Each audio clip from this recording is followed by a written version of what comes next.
요한복음 1장 35절부터 42절 말씀 가운데서 메시아 예수의 세 마디 말씀이라는 제목으로 오늘 함께 은혜를 나누겠습니다. 이 요한복음의 이 내용, 오늘 함께 읽은 내용은 처음 제자 두 사람, 예수님의 처음 제자 두 사람을 이렇게 제자로 삼는 그런 과정의 말씀입니다.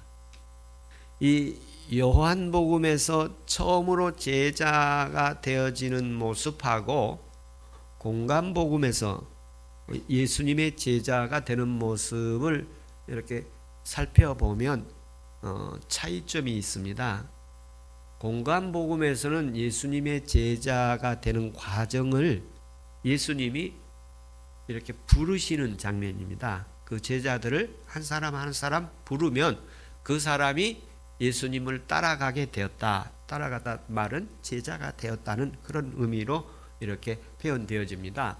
그런데 요한복음에서는 그 모습과 차이점이 있는데, 예수님 공관복음에서는 예수님이 불러서 선택해서 불러가지고 따라갔는데, 요한복음에서는 침례 요한 제자 두 사람이 하나님의 어린 양을 보라고 말하는 침례 요한의 말을 듣고 이 두 제자가 예수님의 제자가 되기로 결심을 하고 예수님을 따라가는 장면으로 묘사가 되어 있습니다.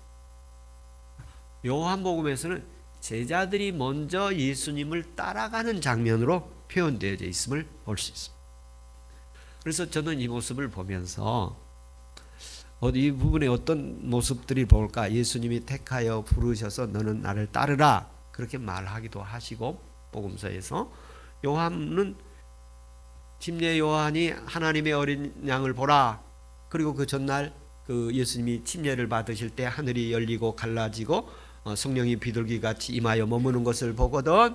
그러면서 너는 그가 하나님의 아들이신 것을 알라 그랬거든요. 그러면서 침례를 주고 그런 과정을 경험하고 그 다음 날이에요. 그리고 하나님의 어린 양을 보라. 그러니까 이 두 제자가, 요한의 두 제자가 이렇게 예수님을 따라가는 장면이 나옵니다. 저와 여러분도 예수님 불러 따라오는 분도 있을 수 있고, 스스로 자발적으로 내가 예수님을 따라가야지 그래서 따라갈 수도 있을 것입니다. 아무튼 이리 했든 저리 했든 예수님을 따라가는 제자들의 모습을 볼 수 있습니다. 저와 여러분이 오늘 예수 그리스도의 제자도의 삶, 예수님을 따라가는 삶이 사라지는 은혜가 있기를 바랍니다. 이 제자들에게 오늘 본문의 말씀이 여러 말씀들이 있습니다만, 그 말씀들 가운데 이렇게 바라보는 시선이 어떤 시선이 저게 있느냐면, 예수님이 하신 말씀을 대해서 요한이 한 얘기도 있고 제자들이 한 얘기도 있고 뭐 여러 얘기들이 오고 갑니다만, 그 중에서 예수님이 하신 말씀이 있습니다. 그 예수님이 하신 말씀이 세 마디가 있습니다. 그 말씀들이 중심이 되기에 그 말씀 세 말씀을 이렇게 살펴보겠습니다. 오늘 말씀 가운데 38절에 보면 예수께서 따르는 것을 보시고 이르시되, 예수께서 돌이켜 그 따르는 것을 보시고, 제자들이 여기에 따르는 그 제자 두 사람이라고 표현되어 있는데요. 그 두 사람이 누구인지에 대해서 다음 본문에서 글자에 가면 안드레라는, 그 중에 한 사람 안드레는 나옵니다만 다른 한 사람은 나오지가 않습니다. 그러나 아마 그 사람이 누구인가 하는 짐작할 수가 있습니다. 요한복음서를 기록한 사람이지 않겠는가, 그렇게 볼 수 있는데요. 여기서 보면 돌이켜 그 두 사람이 따르는 것을 보시고 물어 이르시되 무엇을 구하느냐. 라비 어디 계시오나이까. 라비는 선생이라 이렇게 하는데, 여기서 보면 예수님께서 그 따르는 두 사람을 보고서 질문을 하게 됩니다. 무엇을 구하느냐, 이렇게 질문을 하게 되는데, 이 38절, 39절, 42절 예수께서 이르시되 세 번 나오는데, 그 첫 번째 질문이, 예수님의 말씀이 질문의 말씀입니다. 무엇을 구하느냐. 따라오는 그 사람을 향해서 너 무엇을 구하면서 나를 따라오느냐? 무엇을 추구하면서 무엇을 추구하느냐? 너 뭘 추구하려고 나를 따라오느냐? 너 나 따라오는 목적이 무엇이니? 이렇게 묻고 계십니다. 그러니까 예수 그리스도를 이렇게 만나는 장면을 살펴보니까 예수님께서 침례 요한에게 그런 말을 나보다 먼저 오신 분이십니다. 이분은 하나님의 아들이십니다. 그리고 세상 죄를 지고 가는 하나님의 어린 양이십니다. 이런 얘기를 들었잖아요. 이미 제자들이. 그리고 예수님을 따라가신 거예요. 이때 이제 침례 요한이 자기 제자였는데 자기 제자가 예수님의 제자 되는 걸로 이제 떠나가잖아요. 그 모습을 흔쾌히 보내는 모습도 여기에 있어요. 흔쾌히 보내는 침례 요한의 제자가 예수님의 제자가 되겠다고 갔을 때 침례 요한이 여기서 보면 흔쾌히 보내는 장면을 볼 수가 있습니다. 그런가 하면 예수님의 제자가 되어지면서 첫 번째로 예수님과의 소통이 어떤 소통이냐면 예수님이 보시고 따라오는 것을 돌이켜 보시면서 뭘 추구하면서 따르느냐 이렇게 말씀을 하십니다. 근데 이 말씀을 보면 아담에게도 하나님이 첫 번째 질문이 있어요. 최초의 인간 아담에게도 에덴 동산에서 질문이 있었는데 어떤 질문을 하냐면 창세기 3장에서 보면 아담아 어디 있느냐 라고 질문을 하십니다.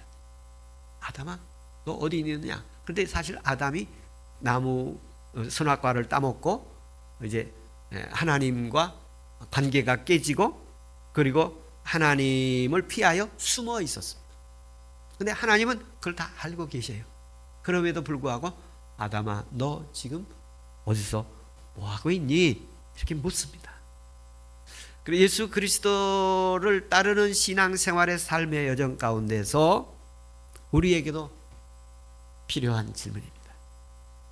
내가 무엇을 추구하면서 무엇을 구하면서 내가 예수님을 따르고 있는가? 내가 지금 어디서 뭘 하고 있는 거야? 내가 지금 어디서 뭘 하고 있는 거야? 이것은 실제로 행동하는 표면적인 모습들도 있습니다만 내면적인 영적 세계에서 나는 내 심령 속에서 영혼 속에서 내가 뭘 추구하면서 주님을 따르는가? 내가 지금 어디 있는가? 우리 몸은 예배당에 있지만 우리의 마음은 전국을 다닐 수도 있지 않습니까? 우리의 생각은 얼마든지 유랑을 할 수가 있거든요. 그걸 묻고 계신 거예요. 너는 무엇을 구하느냐? 무엇을 추구하면서 지금 예배하고 있느냐? 이렇게 묻고 있습니다. 그러면서 주님은 복음서에서 그렇게 말씀을 하셨지요. 산상수훈에서 너희는 먼저 그의 나라와 그의 의를 구하라. 하나님의 나라를 추구하라고 말씀을 하십니다. 부자 청년이 예수님에게 왔어요. 선생님, 제가 어떻게 하여야 영생을 얻을 수 있겠습니까? 아주 좋은 것을 추구하러 왔어요. 그런데 그 예수님의 대답이 네가 가지고 있는 재산을 가난한 자들에게 나누어 주고 내게 따라오라. 그런데 이 청년이 가면서 고민이 많았어요. 내가 재산이 많은데 그러고 고민하면서 갔다는 내용까지 나와요. 그 다음에 내용은 성경에 언급하지 않고 있어요. 다시 말하면 예수님을 따라가려고 영생을 얻고 따라가려고 하는 과정 속에 그 길이 그 골목이 상당히 무게 있는 결단이 있어야 한다는 것을 알려주고 계셔요. 우리가 예수 그리스도를 믿으려면 예수 그리스도를 따라가려면 상당한 무게 있는 결단이 그 사람에게 있어야 따를 수 있다는 것입니다. 오늘 또 예배 현장에 오기 위해서는 나름대로 중대한 결정이 있었기에 따라올 수가 있을 것입니다. 그리고 예수님을 향해서 예배의 자리로 나올 수 있을 것입니다. 우리의 삶의 현장에서 하나님께 예수 그리스도의 제자도의 삶을 믿음의 신앙의 길을 걸어가기 위해서는 세상의 것을 추구했던 것을 버리고 내 마음대로 살았던 것을 내려놓고 하나님의 뜻을 따라가려고 하는 결단과 결심의 표현들이 심령 속에서 일어나서 주님을 따라가는 삶이 오늘 이 시간에 이 자리에 있어서 주님을 따라가는 기도의 자리, 예배의 자리, 찬양의 자리, 그리고 말씀의 자리에 들어가게 되는 여정들이라고 믿습니다. 오늘도 주님을 구하여서 이 자리에 계신 줄로 믿습니다. 하나님께서 그의 나라와 의를 구하는, 추구하는 예배자들의 삶 위에 하나님의 나라로 큰 은혜 주시기를 축원합니다. 그 다음에 말씀에 보면 여기 랍비여 어디 계십니까? 이런 말씀을 하고 계십니다. 그 다음 절에서 이어서 말씀을 하겠습니다. 두 번째 예수님께서 하신 말씀이 39절입니다. 예수님이 하신 세 마디 말씀 가운데 첫 번째는 뭐였죠? 무엇을 추구하느냐라는 질문이었습니다. 그리고 그 따르는 제자들이 두 사람이 랍비여 어디 계십니까? 이렇게 물어요. 지금 답에 대해서 그 대답에 주님의 질문에 대해서 답을 하는 것이 전혀 다른 대답을 하고 있습니다. 주님 어디 계십니까? 그러니까 이런 얘기예요. 주님 어디 계십니까는 주님 지금 머무는 곳이 어디이십니까? 지금 살고 계신 곳이 어디입니까? 거기 가보고 싶습니다. 그런 의도가 있어요. 그러니까 이 따르는 두 제자는 예수님에 대해서 아직 깊이 표면적인 거는 이분이 하나님의 아들이시다, 세상 죄를 지고 가는 하나님의 어린 양이시다, 하나님의 아들이라고 그러신다, 이런 것들은 이렇게 알고는 있었지만 그들의 영적 내면의 깊은 체험들이 아직 없음을 이 성경 본문의 그 여정들을 보면 알 수가 있는데, 맞습니까? 어디 계십니까? 어디 마을에 어느 집에 머물고 계십니까? 그러니까 예수님께서 와서 봐라. 그래서 와서 봐라. 이 두 마디가 있죠. 오라, 보라. 이 말씀이십니다. 두 번째 예수님이 하신 말씀을 와서 봐라. 그런데 이 와서 봐라는 말 속에는 두 마디가 있어요. 오라는 말씀과 보라는 말씀이 있는데, 예수님께서 그들에게 소명을 주신 말씀입니다. 오라고 여기서 이제 예수님께 여기서 오라 그리고 와서 봐라 이렇게 말씀하셨는데, 여기 오라 와서 예수님의 소명 가운데, 예수님의 말씀 가운데서는 이 두 마디의 말씀이 있음을 볼 수 있습니다. 명령이 있고 약속이 있습니다. 이 오라는 말씀은 명령이에요. 그리고 보라는 말씀은 약속이에요. 보게 될 것이다 이 말이에요. 와라, 나를 와서 보라, 그러면 보게 될 것이다 이런 말씀이십니다. 주님께서 명령하시고 그 명령과 더불어 약속하십니다. 아브라함에게도 너는 나를 따라오라, 내 본토 친척집을 떠나라 명령을 하시죠. 그러니까 떠났더니 내가 큰 민족이 되게 하겠다, 모든 민족이 너로 말미암아 복을 얻게 하겠다, 약속이 들어있습니다. 명령과 약속. 예수 그리스도를 만나게 되면 약속 그리고 명령이 있습니다. 너는 나를 따르라, 그러면 따르면 내가 이렇게 너를 축복하겠다. 너희 나를 믿으라, 명령이 있고, 내가 나를 믿으면 너에게 영생을 주겠다, 이런 약속의 말씀들이 있습니다. 성경을 읽을 때 주님의 명령도 보고 주님의 약속도 보기를 바랍니다. 근데 많은 사람들이 이 명령보다는 약속을 더 그리워하고 약속의 쪽으로 더 치우치기를 원해요. 왜 그러냐면 명령은 힘들거든요. 대가를 지불해야 되고 수고를 해야 돼요.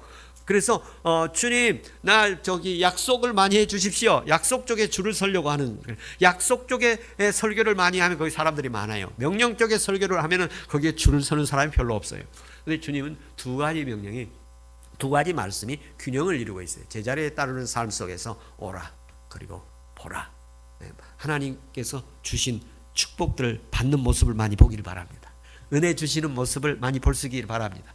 제사함도 볼 수 있기를 바라고, 구속함을 볼 수 있기도 바라고, 십자가에서 대속함을 볼 수 있기도 바라고, 십자가에서 죄용서함도 볼 수 있기를 바라고, 하나님의 자녀 되게 하시고 하늘나라를 기업으로 상속으로 주시는 것도 볼 수 있게 하시고, 거기서 하나님의 자녀의 자격을 얻는 모습도 볼 수 있게 하시고, 거기서 하나님의 자녀의 자격을 받아가지고 하나님의 상속을 받아 기업을 풍성하게 누리는 모습도 볼 수 있게 하시고, 아브라함이 믿음으로 갔다가 복을 받는 모습도 보게 하시고, 이런 모습들을 보게 하실 뿐만 아니라 하나님의 사람들에게 너는 나를 따르라, 너는 십자가를 지라, 이러면서 주님께서 명령하신 그 말씀을 지키라고, 안식일을 지켜라, 거룩한 주일을 지켜라, 11조를 해라, 하나님의 약속을, 사랑을 실천해라, 인내해라, 이런 말씀들 명령도 지킬 수 있는 은혜가 있기를 축원합니다. 그러면서 나를 와서 보라, 와서 봤대요. 와서 보는 모습이 와서 보라 그랬잖아요. 그러니까 가 보았어요. 그분이 머무는 집에 오늘 본문에 보면 주님 어디 계십니까? 38절에 있었는데 39절에 와서 보라. 그래서 가서 계신 데를 그렇게 표현했어요. 계신 데라는 표현이 있고 보고 그들과 함께 거하니. 자, 어디 계십니까? 계신 데를 그리고 그날 함께 거하니. 그렇게 여기 함께 거하니라는 표현이 앞에 말들하고 유사한 같은 의미들의 단어예요. 여기 함께 거하다는 말이 의미가 있습니다. 여기 함께 거했다는 말은 함께 살았다는 말 아니에요? 함께 거기에 거주했다는 말이에요. 이 말이 주님의 앞에서는 제자들의 삶과 믿음의 삶에 어떤 여정을 주느냐면 거하다는 말은 하나님과 연합, 그리스도와의 연합, 그리고 깊은 교제, 거기서 만나가지고 악수도 하고 포옹도 하고 식사도 하고 말씀도 나누고 그러셨을 거라고 보여져요. 그런데 그 말을 오늘날 우리에게 다가오는 말씀은 주님과 함께 연합하여서 그분과 깊은 교제를 나누고 그분과 더불어 함께 말씀으로 교제를 나누고 동행되어지는 삶. 이 모습 가운데 로마서 6장에서는 침례받는 모습을 그리스도와 함께 십자가에 못 박혀 함께 못 박혀 연합되어 죽음으로 장사 지낸 바 되고 그리스도와 함께 연합되어져서 부활하는 모습으로 표현되어졌는데 그리스도와 함께 연합되어지는 오늘 이 시간 되기를 바랍니다. 오늘 말씀을 통해서 찬양을 통해서 하나님과 연합되어지고 그분과 깊은 교제, 그분으로부터 오는 말씀과 사랑 느낌, 그분과 악수도 하고 그분과 포옹도 하고 그분과 식사도 같이 나누고 물도 마시고 차도 마시고 그분과 대화도 하고 그러면서 이 말씀 속에서 주님과 깊이 묵상되어지면서 연합되어지고 그분과 함께 동행되어지고 결심을 하고 동행되어지는 주님을 찬양하면서 앞길로 나가는 은혜가 있기를 바랍니다. 그래서 이런 모습들을 경험을 하면서 때가 10시쯤 되었더라. 그렇게 표현합니다. 유대인들은 시간을 어떻게 계산하느냐면 해 뜨는 게 1시에 그리고 해 질 때까지 시간을 1시간, 2시간, 3시간을 그러니까 아침 해가 5시에 뜨면 그때부터 시간을 그리고 6시에 뜨면 그때부터 시간을 7시쯤 뜨면은 그때부터 시간을 따지는데 아마 이제 그 중간쯤을 6시 때문에 지금 10시라고 표현했으니까 한 오후 4시쯤이라고 표현되죠. 그러니까 예수 그리스도와 함께 거하는 삶을 체험하는 삶을 나눈 시간을 표현을 하고 있어요. 이 표현은 누구에게도 있느냐면 사도 바울이 다메섹 도상에서 예수 그리스도를 믿는 사람들을 붙잡으러 가다가 정오에 햇빛이 해보다 더 밝은 빛이 그에게 이렇게 비춤으로 하늘에서 음성을 듣고 보았잖아요. 그때도 시간이 있어요. 시간, 정오라는 시간이. 근데 이 요한복음에서 두 제자가 예수님을 따르는 그리고 그분들 예수님과 함께 머물렀던 시간을 제시하고 있습니다. 그러면서 제가 다가온 것은 은혜 받은 날짜, 시간도 적어놓은 게 필요하겠다. 내가 큰 은혜를 받은 날짜와 시간이 적어놓은 것도 필요하겠다. 그런 느낌을 받습니다. 저와 여러분이 오늘 이 시간에도 요한복음 1장 35절부터 42절까지의 이 말씀에 두 제자가 예수 그리스도를 만난 것처럼 우리의 영적 체험과 말씀이 우리 안에서 들어오는 그런 의미 있는 주일 예배 되기를 축원합니다. 세 번째 말씀은 이제 그 42절에 이렇게 나와 있는데요. 예수께서 보시고 이르시되 요한의 아들 시몬아 장차 너는 게바가 되리라 베드로가 되리라 그런 얘기를 하셨어요. 그러니까 세 번째 말씀은 베드로를 보시고 장차 어떤 사람이 될 것을 알려주시는 말씀이에요. 장차 내가 어떻게 될 것이다. 장차 어떻게 될 것이다. 첫 번째는 뭐였죠? 너 왜 나를 따르니? 너 나 따르는 목적이 뭐야? 네가 나를 따르는 그 목표가 추구하는 것이 뭐니? 이렇게 질문을 하셨고 두 번째로 그를 따르는 모습을 보고 와서 봐라. 어디 계십니까? 그러니까 와서 봐라. 그리고 그들과 함께 예수님과 함께 유하면서 거하면서 먹고 마시고 생활을 하면서 그분이 하나님의 아들이시고 오늘 본문에서 보면 좀 앞부분에 보면 예수 그리스도가 예수님과 함께 머물면서 40절, 41절의 모습이 있습니다. 40절 모습을 한번 보면 이렇게 되어 있습니다. 예수님께서 그 요한의 말을 듣고 예수님을 따른 두 사람 중에 하나는 시몬 안드레라. 그러니까 시몬 안드레는 베드로의 동생이에요. 근데 이제 두 사람 중에 하나는 나왔어요. 안드레가 그 예수님과 함께 머물면서 깨달은 게 있어요. 감동된 게 있어요. 42절에 나옵니다. 41절에 그가 먼저 자기 형 시몬을 찾아가 말하되 우리가 메시아를 만났다 하고, 메시아를 번역하면 그리스도다. 그러니까 유대인들이 메시아를 기다리고 있었어요. 그런데 그 메시아 기다리는 그 모습이 대중적 메시아가 있었는데 어떤 메시아냐면 모세와 같은 메시아예요. 추구하는 상이. 그 메시아가, 모세는 어떻게 했느냐면 애굽에서 속박받고 애굽에서 노예 삶을, 식민지 삶을 살고 있을 때 그들을 구출해서, 그러니까 정치적 국가적 구출이에요. 그리고 또 하나는 이스라엘 백성을 광야로 이끌어서 홍해를 건너 광야에서 성막을 세우고 거기서 율법을 받고 성막을 세우고 하나님을 섬기는 삶을 온전히 살게 해요. 이 두 가지. 하나는 정치적으로 국가가 자유함을 얻는 것.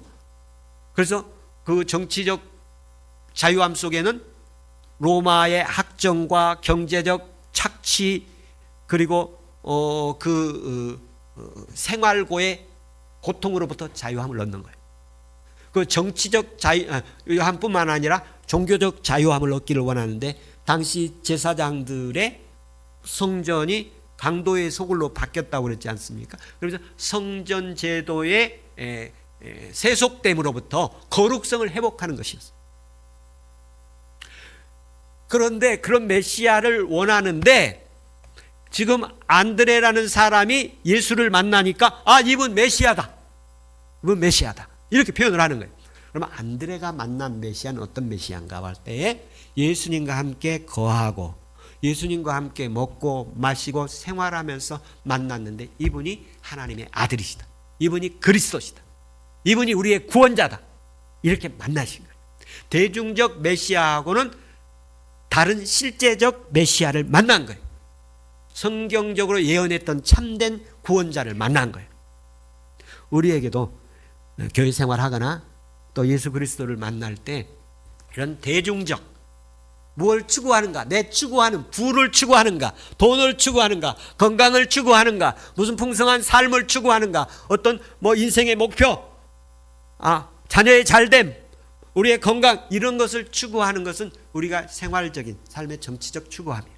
그러나 우리의 영적 추구함, 예수 그리스도를 통해서 영생을 얻고 천국을 소유하고 제사함을 받고 하나님의 자녀가 되고 하는 이런 진정한 예수 그리스도의 상속을 받는 은혜가 있기를 바랍니다. 그래서 이 진정한 예수 그리스도의 의미를 깨닫고 나서 내가 메시아를 만났다. 그래서 오늘날 그리스도인들 가운데 만난 메시아가 너무나 다양해. 너무나 다양해. 그러나 예수 그리스도의 진정한 모습으로 만나는 은혜가 있기를 바랍니다.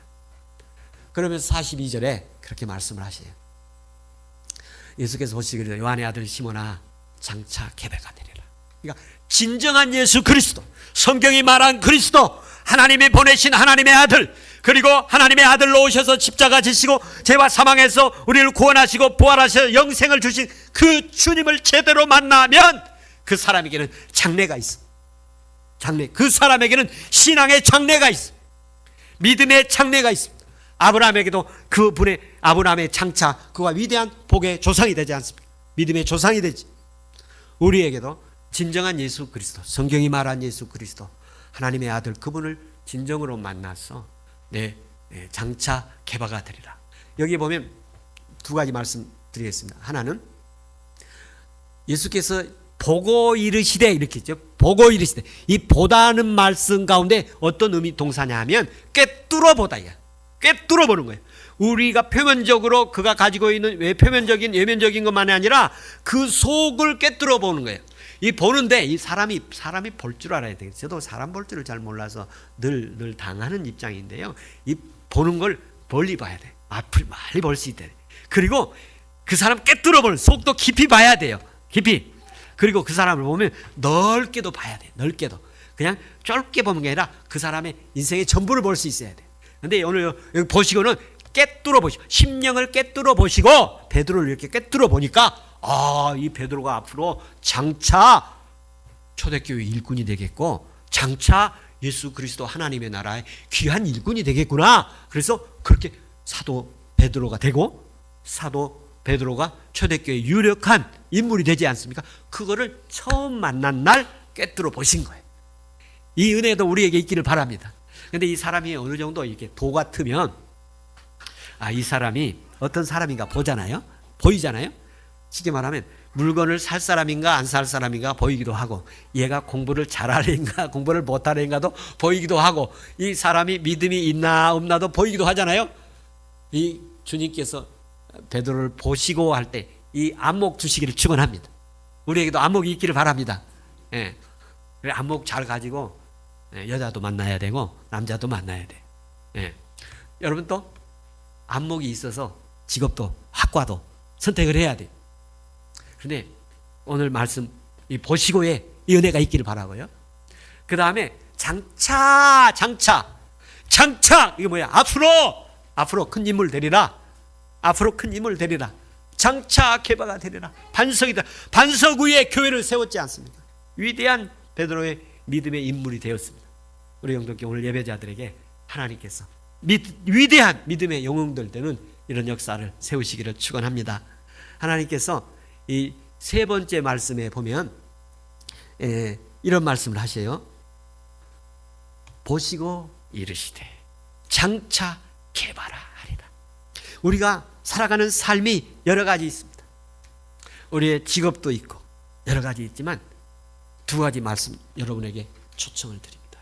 여러분이 가지고 있는 직업을 통해서 하는 일을 통해서도 예수님을 따라가는 일을 하시기 바랍니다. 그러면 장차 여러분 하나님 귀한 인물로 만드실 것입니다. 그런가 하면 여러분이 하고 있는 일들이 있습니다만 내려놓고 주님을 따르기를 바랍니다. 그러면 여러분 베드로처럼 장차 하나님이 귀하게 쓰실 것입니다. 하나님께서 우리 청년들에게 한번 오늘 베드로와 같은 인물로 나올 수 있기를 바랍니다. 여성도 베드로와 같은 인물, 우리 남자 청년들도 베드로와 같은 인물, 이렇게 주님이 보시고 장차 너는 베드로라 하리라.